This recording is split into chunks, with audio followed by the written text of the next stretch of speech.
À Las Vegas, les fortunes se font et se défont. Tout est affaire de jeu de hasard. Mais certaines personnes tentent de déjouer le sort en misant sur la violence. Un gang de voleurs sans scrupules s'attaque à des casinos et s'enfuit avec plusieurs milliers de dollars en laissant une traînée de sang derrière lui. La police et le FBI joindront leurs forces pour identifier les membres du gang qui ne s'arrêteront devant rien pour éviter d'être capturés.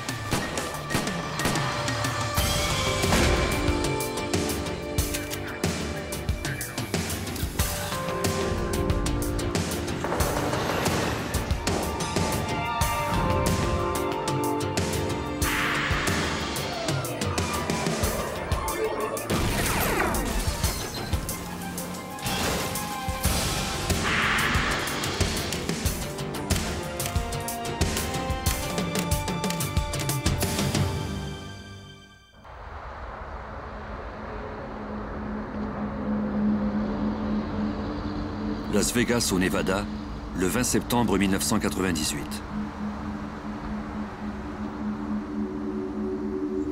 Il était près de midi au MGM Grand Hotel.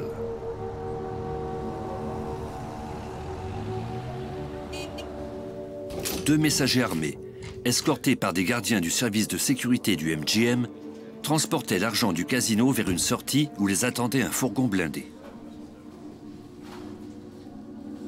Puis, tout à coup, deux hommes armés les affrontèrent.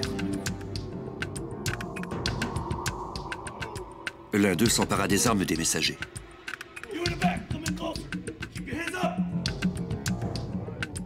Ensuite, ils prirent 3 sacs contenant près de 350 000 $ en argent liquide et s'enfuirent par une porte de service. Les gardiens avisèrent aussitôt la police et le FBI.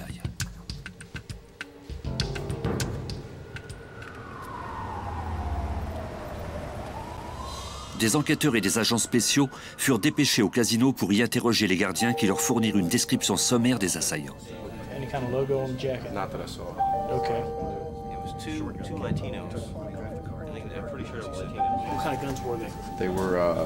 Les voleurs n'avaient laissé aucun indice derrière eux.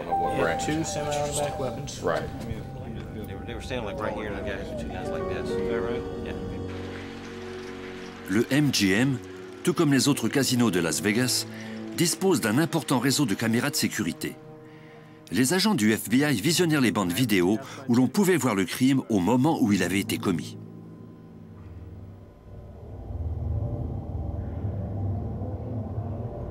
À voir la façon dont un des tireurs tenait ses armes, l'agent spécial Henry Schlumpf croyait qu'il s'agissait d'un homme dangereux. Il est inhabituel pour un voleur de commettre un vol avec une arme dans chaque main. C'est même très rare. Ça montrait de quoi cet individu était capable.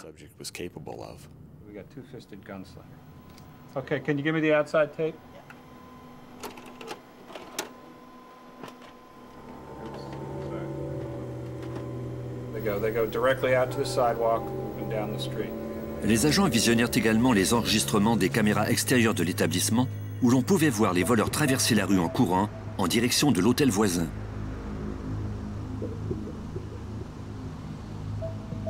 Les enquêteurs se rendirent à l'hôtel San Remo pour y visionner les enregistrements des caméras extérieures de cet autre établissement. Les voleurs étaient montés à bord d'une camionnette conduite par un troisième homme.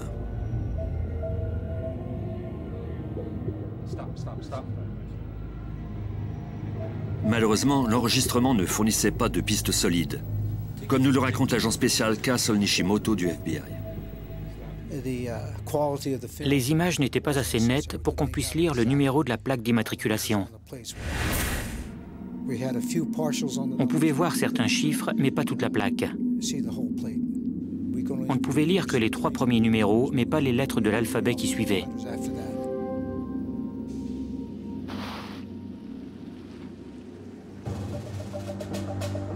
Même si les données étaient incomplètes, les policiers se mirent à la recherche de la camionnette des voleurs. Malheureusement, ces recherches étaient longues à effectuer.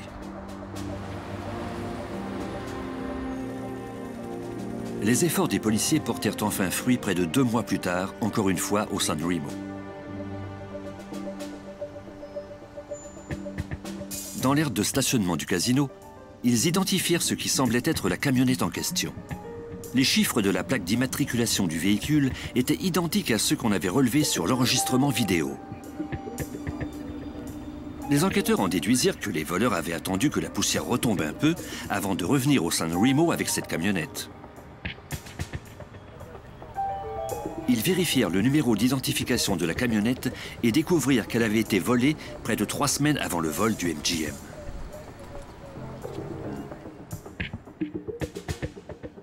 Quant au numéro de plaque, il correspondait à celui d'une voiture accidentée remisée dans une cour d'entreposage de Las Vegas.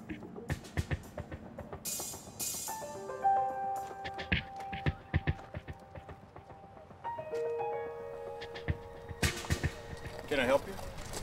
Yes, sir. Investigator Fleetwood. We're looking into some thefts that occurred. You need to speak to Jose. Le gérant de l'entreprise d'entreposage déclara à l'enquêteur de la police métropolitaine de Las Vegas qu'il ne savait rien du vol.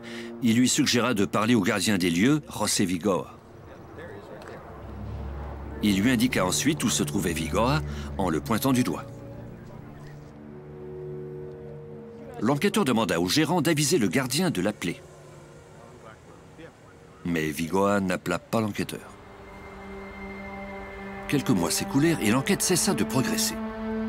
Puis, le 28 juin 1999, soit 9 mois après le vol du MGM, un fourgon blindé recueillit un dépôt en argent liquide au casino du Desert Inn lors de sa tournée habituelle.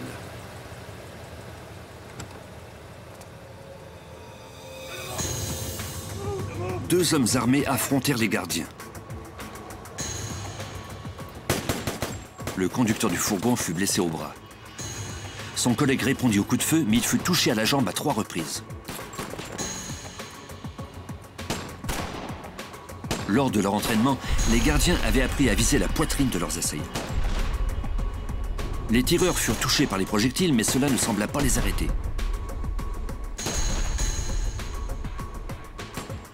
Ils portaient sans doute des gilets pare-balles. Le gardien blessé parvint à atteindre le fourgon où il put se mettre à l'abri.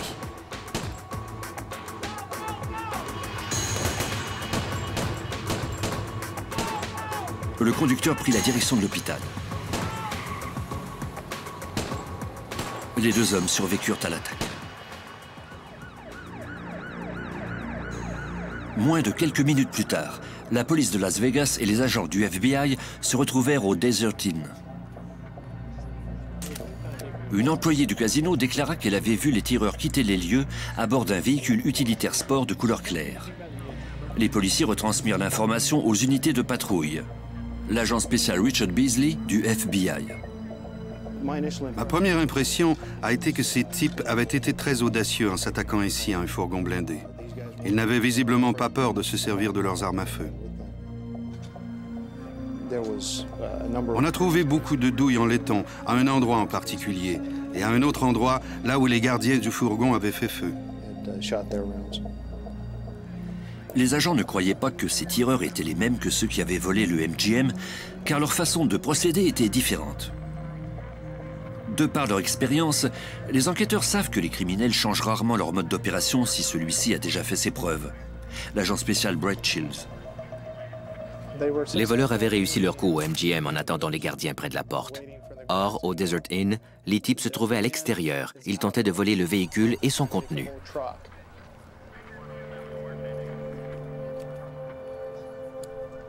Dix minutes après son arrivée sur les lieux, l'agent Beasley apprit qu'on avait trouvé la voiture ayant servi à la fuite des voleurs.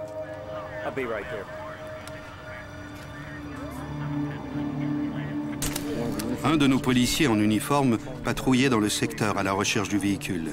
Il l'a trouvé dans l'aire de stationnement d'un petit motel. On a jeté un coup d'œil à l'intérieur. Il y avait des douilles de projectiles au fond et la douille d'un projectile de calibre 45 sur un des marchepieds. Les enquêteurs trouvèrent également une bouteille vide dans le véhicule. Ils la recueillirent en espérant y relever des cellules d'ADN. Non loin de là, les agents interrogèrent un homme qui avait aperçu les hommes à bord du véhicule. Un homme qui promenait son chien a vu les types changer de véhicule.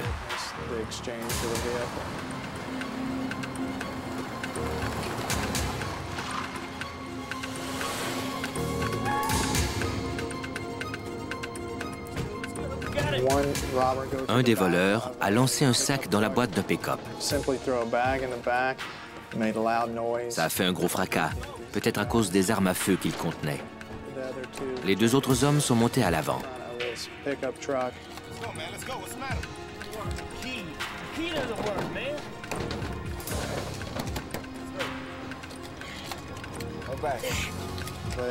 Ils ont eu du mal à faire démarrer le véhicule. Le témoin avait alors vu les deux hommes travailler comme des fous sur la colonne de direction.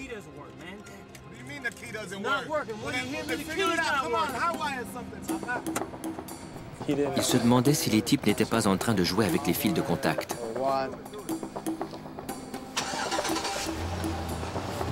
Finalement, le moteur démarra et les hommes partirent.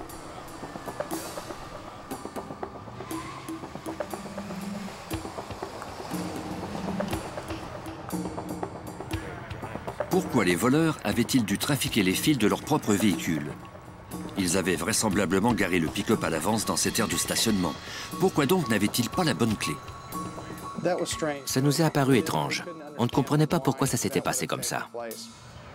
Les agents notèrent alors la présence d'un pick-up de même marque et de même modèle, garé non loin de là. On a pensé qu'ils s'étaient trompés de véhicule, parce que le leur, pratiquement identique à l'autre, était garé non loin de là.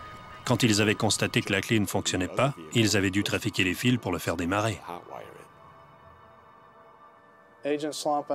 L'agent Schlumpf et moi avons alors regardé l'arrière de ce deuxième véhicule. Nous avons constaté que la plaque d'immatriculation était fixée sur une autre plaque à l'aide d'élastiques.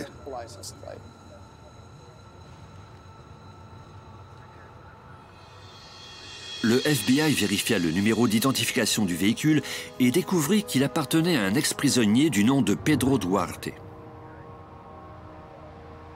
Un des experts en scène de crime releva des empreintes digitales sur la plaque d'immatriculation du dessus.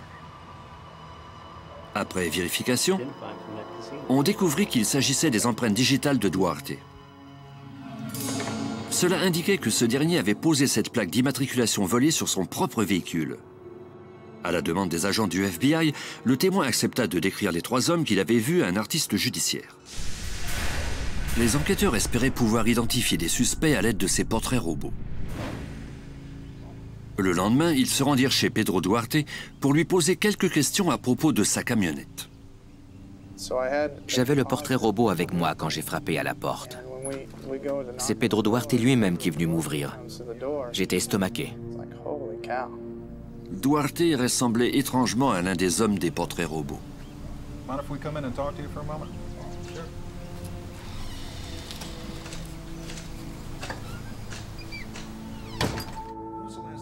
Aux questions portant sur sa camionnette, Duarte s'entêta à dire qu'elle avait été volée. Les dossiers judiciaires indiquaient bien qu'on avait signalé ce vol, mais cela s'était produit quelques heures après la tentative de vol du Desert Inn. Il affirmait que sa femme et lui avaient eu quelques problèmes de couple et qu'il était parti se promener au centre-ville. Après avoir garé son véhicule, il s'était endormi sur un banc public. Duarte déclara qu'à son réveil, sa camionnette avait disparu. Ça n'avait aucun sens. Rien de tout cela n'était vrai. Il était incroyablement effronté. Et son anglais était impeccable jusqu'à ce qu'on se mette à lui poser les vraies questions. Alors il s'est mis à nous dire « no habla ». Duarte déclara soudainement qu'il ne parlait pas anglais. Le sergent de la police métropolitaine s'est alors adressé à lui en espagnol. Et il a continué à dire qu'il ne comprenait rien. C'était un interrogatoire vraiment très frustrant. Les enquêteurs étaient persuadés de l'implication de Duarte, mais ils ne pouvaient rien faire à cause du manque de preuves formelles contre lui. On n'avait aucune réponse. Pouvait-il mijoter un mauvais coup en se baladant au centre-ville? Tout à fait. Et avait-il pu voler des bijoux ou des sacs à main pour ensuite vouloir cacher son vrai numéro de plaque d'immatriculation pour un délit mineur? Tout à fait. Nous n'étions pas assez sûrs de nous pour l'arrêter. Et l'interrogatoire ne menait nulle part.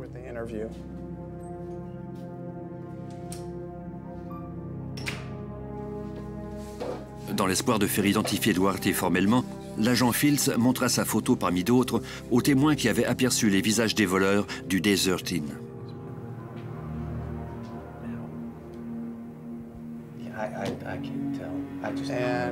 Notre témoin n'a pas choisi sa photo parmi les autres.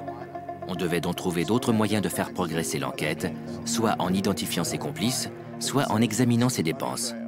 On a alors tout misé sur Duarte à ce stade de l'enquête.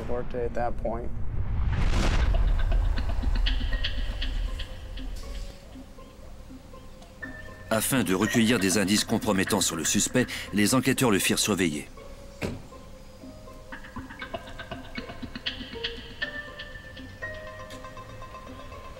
Mais malgré quelques semaines de surveillance, ils n'obtinrent rien.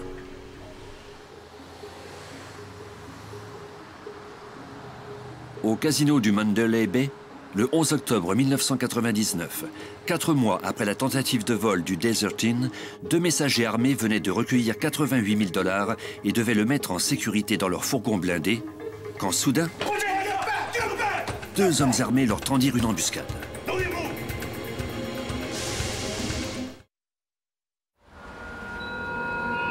À l'automne 1998, 2 tireurs avaient commis un audacieux vol au casino du MGM Grand Hotel et s'étaient enfuis avec un butin de près de 350 000 $.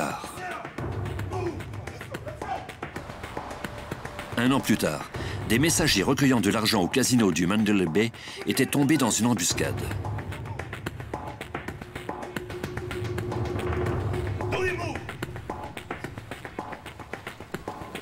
Les voleurs les désarmèrent rapidement et prirent la fuite avec 88 000 $ en argent liquide.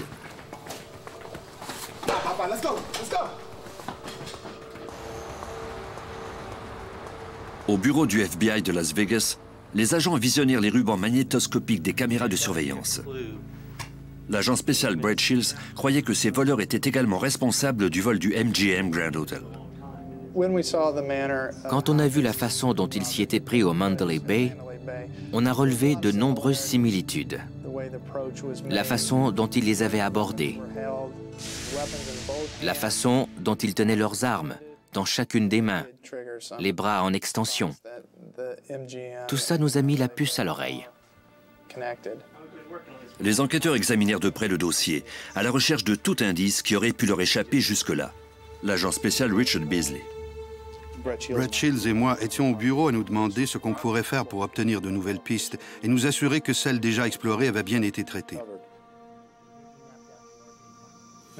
J'ai alors regardé par-dessus son épaule et j'ai reconnu un nom. Il s'agissait du nom de Vigoa, le gardien de l'entreprise d'entreposage que les enquêteurs n'avaient jamais pu interroger. Et la lumière s'est alors faite dans mon esprit. J'ai dit à l'agent Beasley, « Hey, si c'est le José Vigoa que je connais, alors ce type est à surveiller de près. » L'agent Shields avait déjà eu maille à partir avec Vigoa. J'avais arrêté Vigoa en 1990. C'était d'ailleurs l'une des premières arrestations que j'avais effectuées pour le FBI. En 1990, les agents du FBI enquêtaient sur José Vigoa pour trafic de cocaïne et s'étaient rendus à une entreprise d'entreposage munie d'un mandat de perquisition pour fouiller l'espace qu'il avait loué. Comme nos agents entraient pour commencer la perquisition, José Vigoa, qui était au volant de son véhicule, a accéléré et il a failli renverser l'agent qui se tenait devant lui.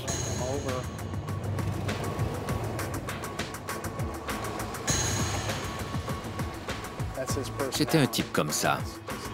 Il ne se laisserait pas arrêter par la police sans se battre. Il n'avait aucun respect pour la vie, ni pour quiconque, sauf pour lui-même.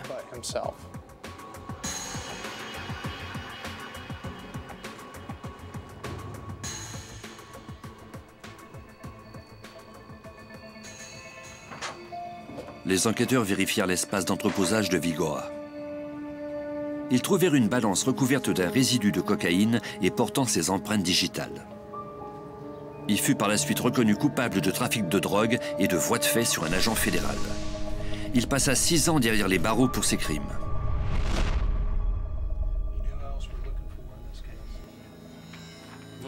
Shields se souvenait que Pedro Duarte avait été interrogé relativement à l'échange de coups de feu au Desert Inn. Or, Duarte était le beau-frère de José Vigoa. Pour les enquêteurs, il semblait maintenant que les 2 vols de casino étaient vraisemblablement reliés à l'attaque devant le Desert Inn. Les 3 crimes semblaient être le travail du même gang de voleurs. Les agents décidèrent alors de mettre Vigoa sous surveillance.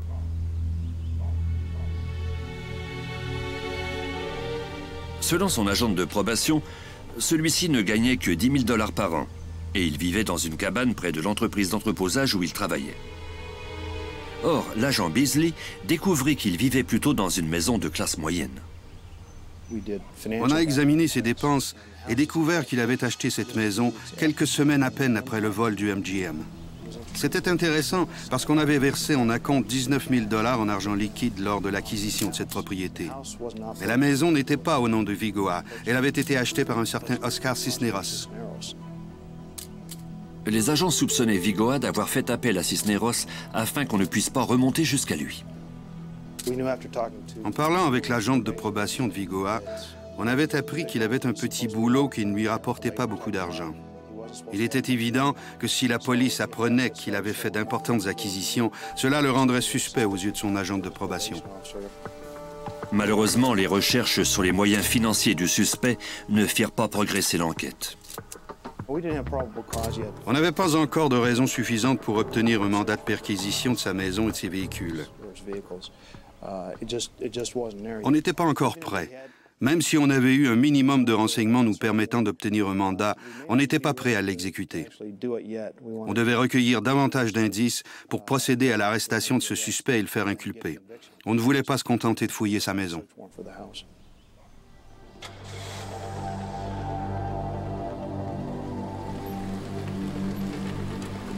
Les agents continuèrent de surveiller Vigoa.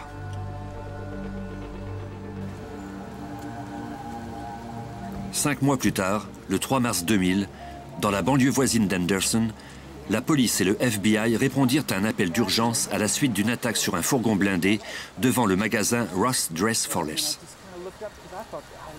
2 gardiens avaient été abattus.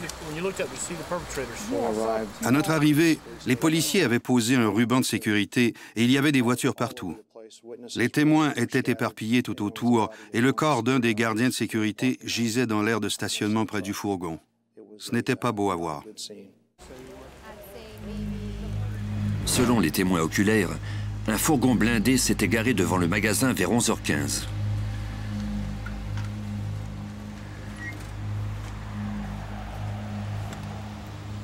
Un des gardiens était alors entré pour prendre le dépôt de l'établissement en passant entre 2 mini-fourgonnettes qui, selon les témoins, étaient garées là depuis tôt le matin.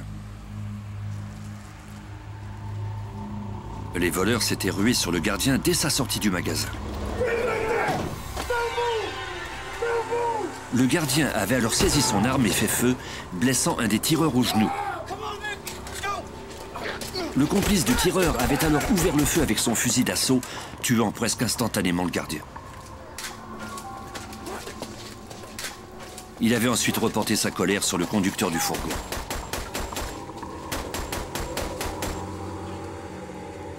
Le chef de la bande s'était emparé des sacs d'argent.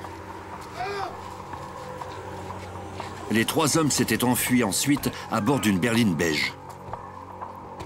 Le butin était évalué à moins de 5 000 $.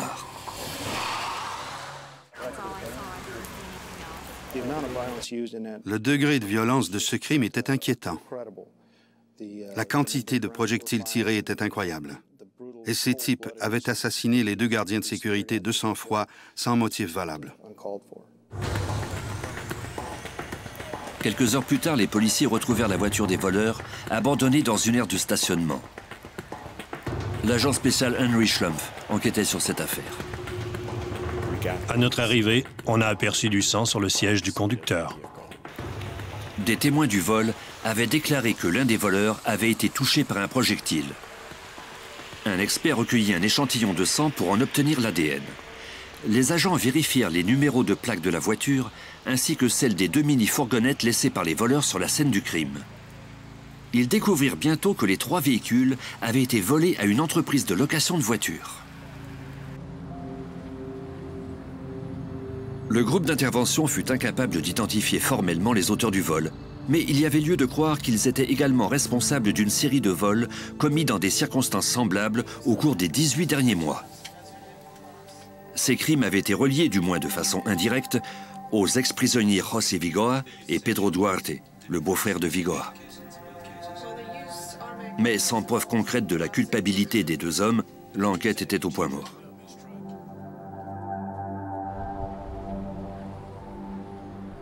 Le 3 juin 2000, 3 mois après le double homicide du magasin Ross, il était environ 6 heures du matin au Bellagio. Les employés du casino comptaient les recettes de la nuit dans la pièce réservée à cet effet.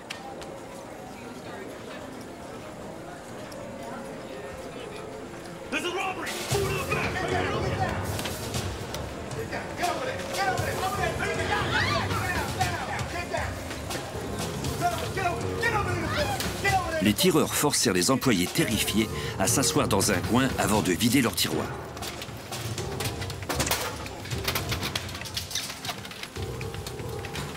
Ils s'emparèrent de 144 000 $ en liquide. Mais les tireurs n'avaient pas dit leur dernier mot. Ils voulaient davantage d'argent. Ils s'en prirent à une caissière qui échangeait des jetons contre de l'argent. Cette fois-ci, les voleurs laissèrent la caissière partir. Ils s'emparèrent d'un autre 10 000 $.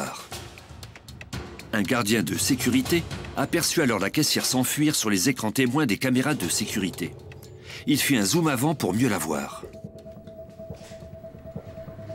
Le gardien alerta aussitôt ses collègues du service de sécurité tout en voyant les voleurs s'enfuir du bâtiment par une sortie de secours.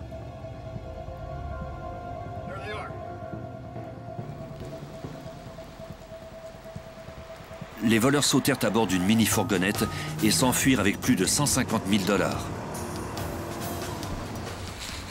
Ils ignoraient que des gardiens du Bellagio les suivaient à bord d'une camionnette et qu'ils alertaient la police. Quand ils aperçurent les gardiens à leurs trousses, ils réagirent avec violence. Une balle perfora un des pneus du véhicule des gardiens, mettant ainsi un terme à la poursuite. Heureusement, aucun des gardiens ne fut blessé. Ceux-ci fournirent aux policiers la marque et le modèle du véhicule des voleurs, de même que son numéro de plaque.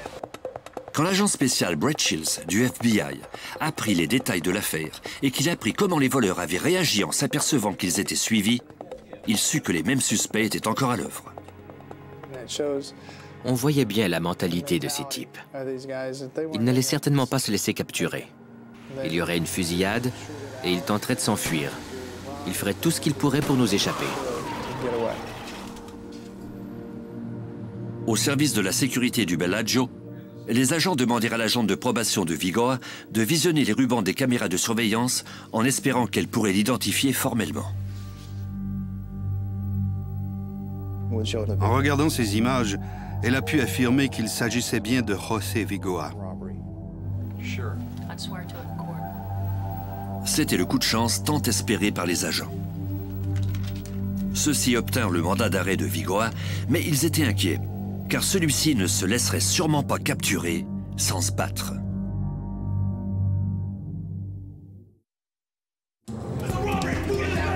À Las Vegas, le FBI avait enfin identifié l'ex-prisonnier José Vigoa, qu'on présumait être le chef d'une bande de voleurs brutaux ayant déjà tué 2 personnes.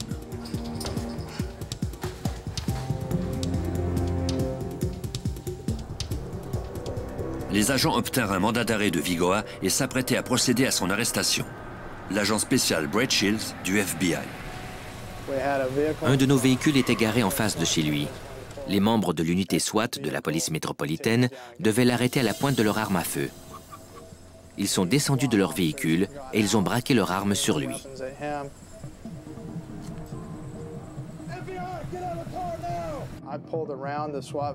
J'ai alors contourné le véhicule de l'unité SWAT. J'étais juste à côté du suspect. Je lui ai montré mes papiers d'identité et il a fait comme s'il ne comprenait pas de quoi il s'agissait. Comme la voiture en face de lui était garée à une bonne distance, il a pu démarrer et s'engager dans la rue.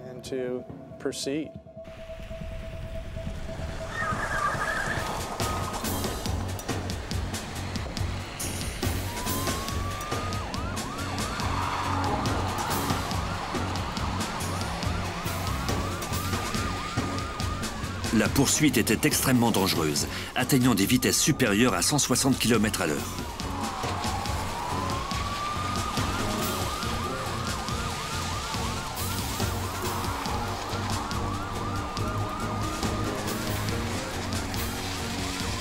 Le suspect ne ralentit pas, même pour quelques secondes.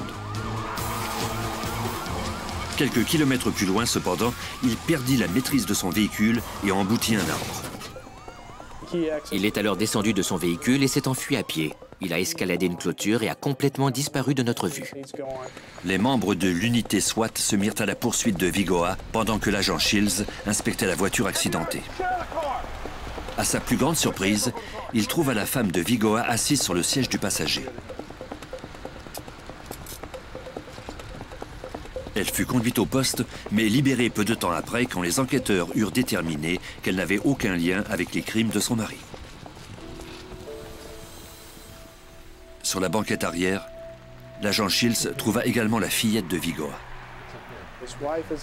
Sa femme et sa fille étaient en voiture avec lui. Il n'a eu aucun égard pour elle. Il les a plantées là et les a laissées affronter les policiers qui braquaient leurs armes sur elle. Les membres de l'unité SWAT interceptèrent enfin Vigoa. Je suis arrivé au moment où on l'arrêtait. Il était arrogant. Il disait « Vous n'avez pas le droit de me toucher, c'est moi le patron ».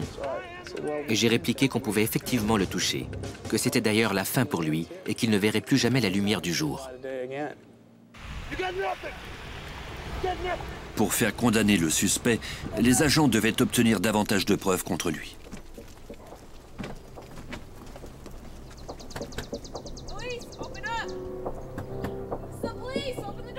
Un mandat de perquisition en main, les policiers entrèrent dans la maison de Vigoa et trouvèrent près de 100 000 $ en argent liquide, mais aucune preuve de son implication dans les vols.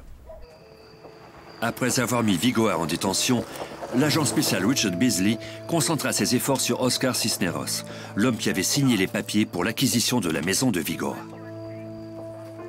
On devait parler à Cisneros des biens qui étaient à son nom, mais dont jouissait Vigoa. On lui a dit que José Vigoa venait tout juste d'être arrêté relativement au vol du Bellagio. On voulait lui parler de sa relation avec lui et des vols qui avaient été perpétrés dans la région de Las Vegas.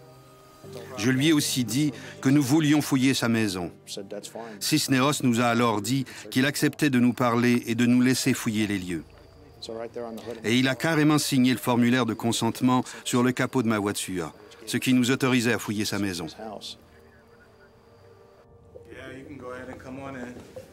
Les experts fouillèrent les lieux pendant que l'agent Beasley et un enquêteur d'Anderson interrogeaient Cisneros.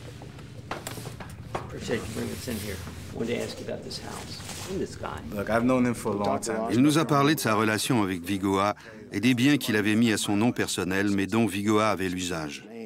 On voulait savoir d'où venait cet argent. Cisneros nous a dit qu'il avait rendu ce service à son ami. Ce n'était pas son argent, mais il avait voulu l'aider. On lui a demandé s'il avait eu des contacts avec Vigoa au cours des dernières semaines.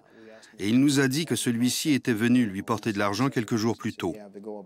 Il ne connaissait pas la provenance de cet argent et ignorait combien il y avait. C'était, selon lui, une somme que Vigoa lui avait donnée pour le remercier d'avoir bien voulu mettre la maison à son nom. Même si Beasley exerçait de la pression sur Cisneros, celui-ci s'entêtait à affirmer qu'il ne savait rien des crimes. Il était très calme. Il se maîtrisait très bien et maintenait qu'il ne savait rien. Il disait qu'il travaillait fort pour payer ses factures, soutenir sa famille et mener une vie normale. Dans la chambre à coucher, les enquêteurs trouvèrent une boîte pleine d'argent liquide. Cette découverte était suspecte, mais elle n'était pas compromettante.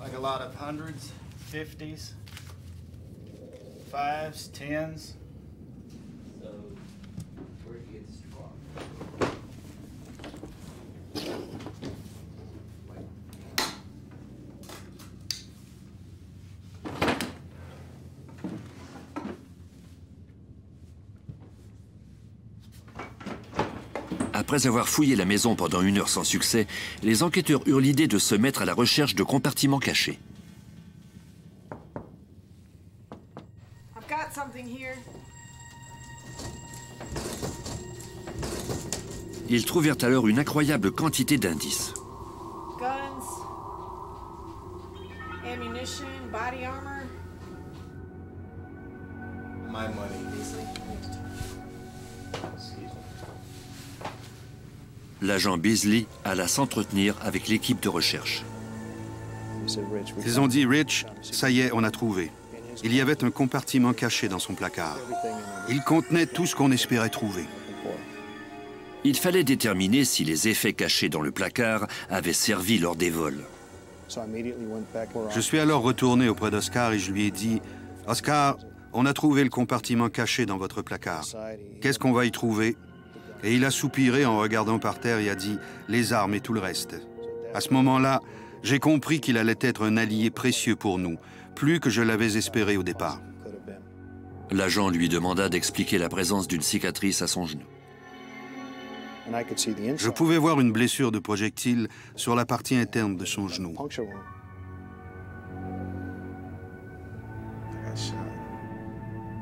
Shot? Where? At Ross. On nageait littéralement dans le bonheur. On venait d'identifier l'homme qui avait été blessé au magasin Ross et on était en bonne voie de résoudre cet homicide.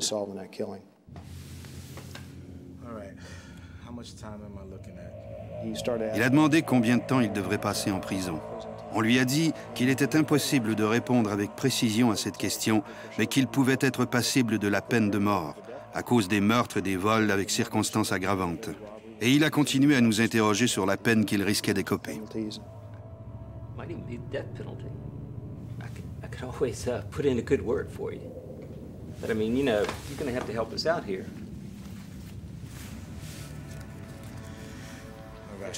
Il a fini par avouer avoir commis les meurtres du magasin Ross, d'avoir participé à la tentative de vol du Desert Inn et d'avoir commis les vols du MGM, du Mandalay Bay et du Bellagio. Okay, the lead guy is Jose Vergoa. And that's the lead guy. On a appris par Oscar que Vigoa était le chef de la bande. C'était lui qui organisait tout et qui décidait où ils allaient attaquer. Quant au beau-frère, Pedro Duarte, il avait participé au vol pour la dernière fois lors du coup du Desert Inn. Par la suite, ils avaient fait appel à un autre complice, Luis Suarez. Ce dernier avait été mêlé au meurtre du magasin Ross.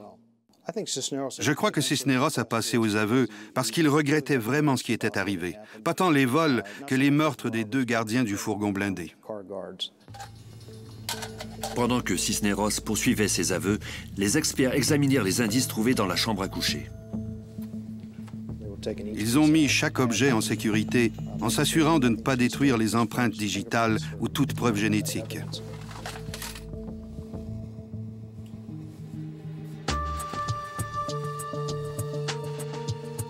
Vers la fin, ils ont trouvé ce qui semblait être des bombes tuyaux dans ce placard. Il y avait 4 tuyaux noirs en PVC de 10 cm de long et auxquels étaient attachées des cartes de circuit imprimées. Les enquêteurs demandèrent des explications à Cisneros. Ils voulaient savoir s'il s'agissait de vraies bombes. Et Oscar a dit « Non, pas vraiment ». Mais son ton n'était guère convaincant. J'ai dit « Je vais vous le demander une 2e fois. De quoi s'agit-il » Et il m'a répondu « On n'a fait que s'amuser un peu, vous n'avez rien à craindre. » Ces réponses vagues nous ont poussés à évacuer la maison, ainsi que les maisons voisines. Après avoir recueilli tous les indices, les agents sortirent de la maison, laissant les bombes tuyaux derrière eux. On a appelé l'escouade anti-bombe pour qu'elle examine les bombes. Les experts ne pouvaient pas les radiographier parce qu'elles étaient en PVC. Ils ont alors décidé de les faire exploser directement dans la chambre à coucher. En se basant sur les aveux de Cisneros, les enquêteurs procédèrent à l'arrestation de Pedro Duarte pour avoir conduit la voiture lors de la tentative de vol devant le Desert Inn.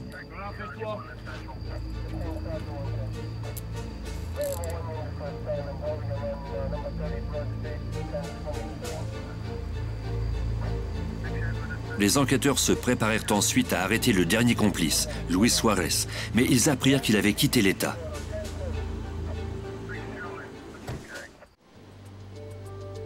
Les experts en balistique purent établir que les armes trouvées chez Cisneros avaient tiré les projectiles meurtriers du magasin Ross et provoqué la pluie de projectiles du Desert Inn. Ils trouvèrent également des preuves de la culpabilité de Vigoa. On a trouvé l'empreinte de Vigoa sur un projectile dans l'une des armes du placard de Cisneros. Oscar Cisneros fut détenu provisoirement au centre correctionnel de Clark County. Les procureurs avaient l'intention de se servir de ses aveux contre les autres voleurs. Notre dossier était solide. On avait obtenu les aveux de Cisneros, on avait toutes les preuves matérielles, les armes à feu, l'argent et les vêtements trouvés dans le placard. On était donc sûr que l'affaire était dans la poche.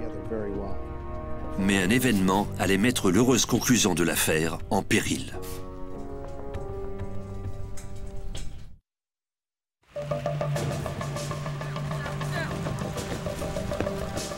À Las Vegas, les enquêteurs avaient arrêté 3 hommes soupçonnés d'une série de vols violents.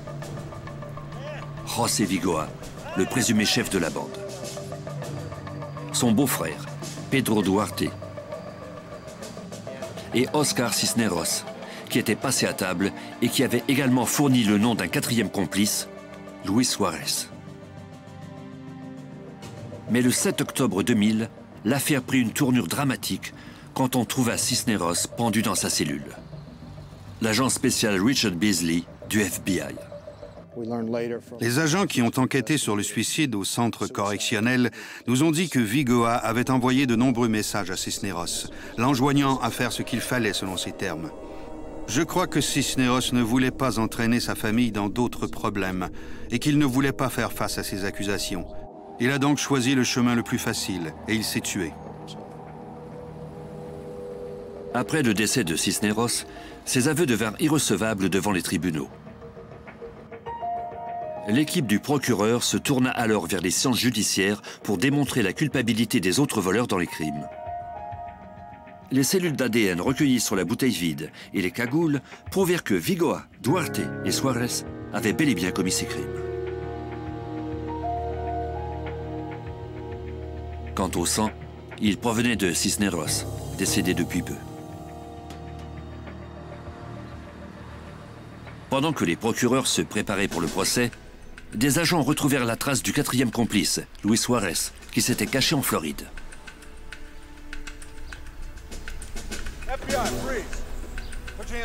L'agent spécial Brett Shields. On est allé en Floride. On a démontré que son alibi ne tenait pas la route. Il a finalement été arrêté pour ce crime. À l'automne 2003, 5 ans après le début de la série de vols, le procès de Suarez, Duarte et Vigoa s'ouvrit à Las Vegas.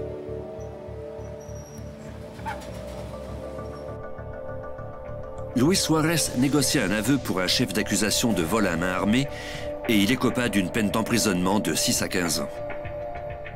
Pedro Duarte fut reconnu coupable, entre autres, de 2 chefs d'accusation de tentative de meurtre et il obtint une peine de réclusion de 16 à 70 ans.